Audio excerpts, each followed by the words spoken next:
Hello दोस्तों, स्वागत है आप सभी का दी सिलेक्शन यूट्यूब चैनल पर। तो यार आज मेरा आईबीपीएस पीओ का इंटरव्यू था, ठीक है। और मैं आप लोगों के साथ अपना एक्सपीरियंस शेयर करना चाहूँगा कि कैसा मेरा इंटरव्यू गया।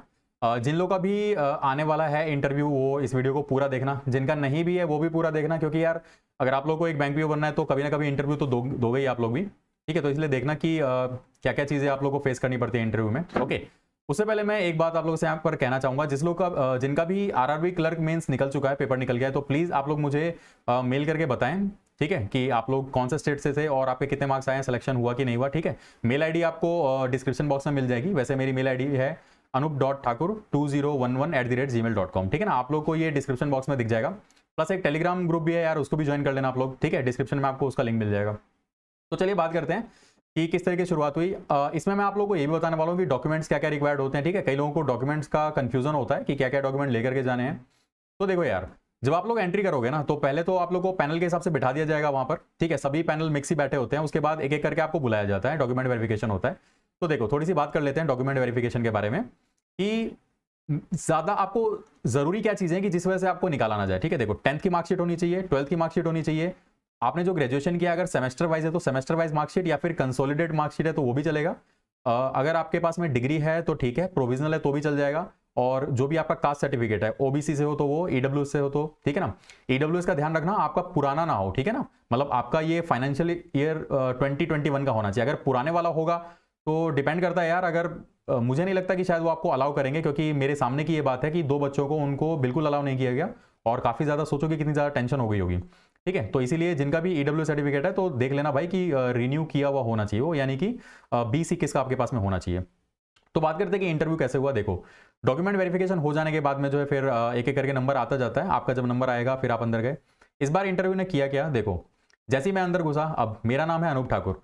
इंटरव्यूअर ने मुझसे कहा कि ओके मिस्टर प्रदीप कुमार, आप अपने आप को इंट्रोड्यूस कीजिए। मेरे ख्याल से ये एक चाल थी उनकी, क्योंकि मैं पहले कहीं ऐसा सुन चुका था कि वो गलत नाम से आपको बुलाते, वो देखना चाहते हैं कि आप अटेंटिव हैं कि नहीं है, ठीक है ना। देखो इंटरव्यू में बेसिकली आपकी वो पर्सनैलिटी ही चेक कर रहे हैं, ठीक है। नॉलेज वगैरह उन्होंने बिल्कुल बहुत ही कम टेस्ट किया है, ठीक है। तो जैसे ही मैं अंदर गया उन्होंने बोला कि ओके मिस्टर प्रदीप कुमार, आप अपने आप को इंट्रोड्यूस कीजिए। मैंने कहा कि सॉरी सर, लेकिन मेरा नाम अनूप ठाकुर है। तो उन्होंने फिर चेक किया, उन्होंने बोला कि ओके ओके। फिर इंट्रोड्यूस जब मैं कर ही रहा था, मैंने बताया कि मैं दिल्ली का रहने वाला हूँ। उन्होंने पूछा दिल्ली में आप कहाँ से रहने वाले हैं, मैंने बताया कि मैं दिल्ली से रोहिणी का रहने वाला हूँ, ठीक है। फिर मैंने बताया कि मैंने बीटेक की थी और 2017 मेरी ग्रेजुएशन कंप्लीट हुई। उसके बाद मैं एक इंस्टीट्यूट में पढ़ाया करता था। और फिर उसके बाद जो है जब मैंने 2018 में सारी चीज़ें छोड़ करके और फिर मैंने प्रिपरेशन को टाइम दिया, तो उन्होंने फिर बीच बीच में से सवाल करने शुरू किए उन्होंने कि आपने क्यों छोड़ा पढ़ाना। तो मैंने बताया कि मेरा टाइम मैनेज नहीं हो पाता था। तो उन्होंने फिर पूछा कि ओके आप कितनी देर पढ़ाते थे। मैंने बताया कि सर 1.5 घंटे की 2 क्लास लेता था। तो वो गिनते गए कि ओके 3 घंटे यहाँ पर हो गए, 10 घंटे आप सो जाते होंगे, उसके बाद का टाइम क्या करते होंगे। तो मैंने बताया कि मैं कुछ एक एक्स्ट्रा करिकुलर एक्टिविटी में इन्वॉल्व था।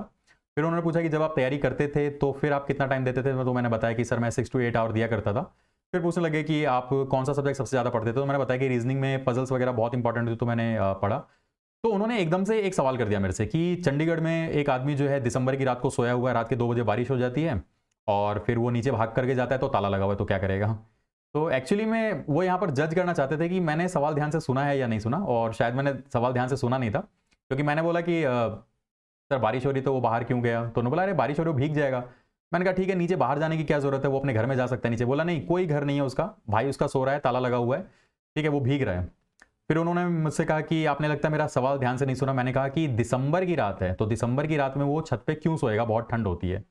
तो फिर मैंने कहा कि ओके सॉरी सर। तो उन्होंने बोला कि तो आपने रीजनिंग कैसे फिर पढ़ाई की। मैंने बताया उनको कि जब मैं पजल बनाया करता था मुझसे कभी कभी गलतियां हो जाती थी, तो इसीलिए।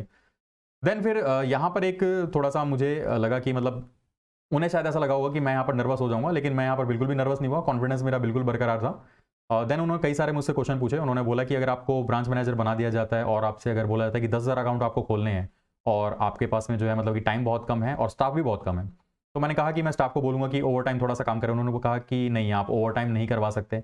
तो मैंने बताया उनको कि जो ही टाइम है हमारे पास हम उसका पूरा उपयोग करें और एडवर्टाइज करें, ठीक है।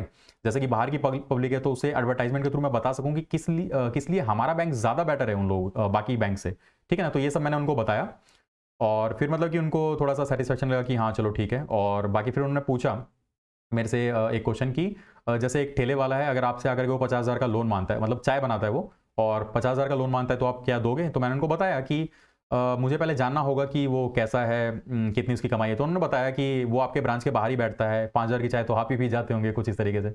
तो मैंने उनसे कहा कि लेकिन फिर भी मुझे जानना होगा कि उसकी कमाई कितनी है। बोले कि क्या करेंगे आप जानने के लिए? तो मैंने बताया कि वैसे इन लोगों के पास कोई प्रूफ तो होता नहीं है कि कितना कमा रहे हैं, ठीक है ना? क्योंकि टैक्स वैक्स भी भरते नहीं है। तो मैं उससे कहूँगा कि भाई आज के बाद से आप एक काम करना कि जितने भी आपके पास कस्टमर आए तो आप एक बिल बना के मुझे शो कर दीजिए कि आपकी दिन में इतनी कमाई हो रही है, ठीक है? उसके बेसिस पर मैं उसे जज करूँगा। और फिर उन्होंने कहा कि यार अगर वो मतलब कि ऑलरेडी चाय बना रहा है, इतना सारा काम करता है, वो बिल भी बनाए। मैंने कहा सर अगर उसे लोन चाहिए होगा तो उसे थोड़ा-सा काम तो करना पड़ेगा, ठीक है? क्योंकि मुझे कहीं पर भी अगर कुछ गड़बड़ लगी, मुझे ऐसा लगेगा कि शायद ये मेरा लोन वापस नहीं कर सकता, तो उस केस में मैं उसको लोन नहीं दूँगा।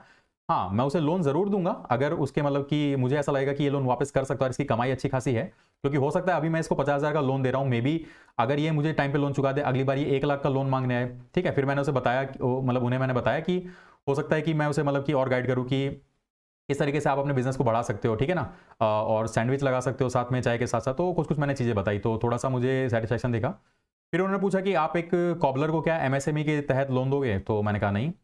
फिर उन्होंने पूछा कि आप एक चार्टर्ड अकाउंटेंट को एमएसएमई के तहत लोन दोगे? मैंने कहा नहीं। फिर उन्होंने पूछा कि आप ना कॉबलर को दे रहे हो, ना चार्टर्ड अकाउंटेंट को दो, तो आप किसको दोगे फिर एमएसएमई के थ्रू? तो मैंने बताया कि सर ये इंडस्ट्री का साइज़ होता है एमएसएमई के थ्रू, क्या मतलब माइक्रो, स्मॉल, मीडियम तो एंटरप्राइजेज़। तो उन्होंने बोला कि नहीं वो सब तो ठीक है, लेकिन आप दोगे किसको?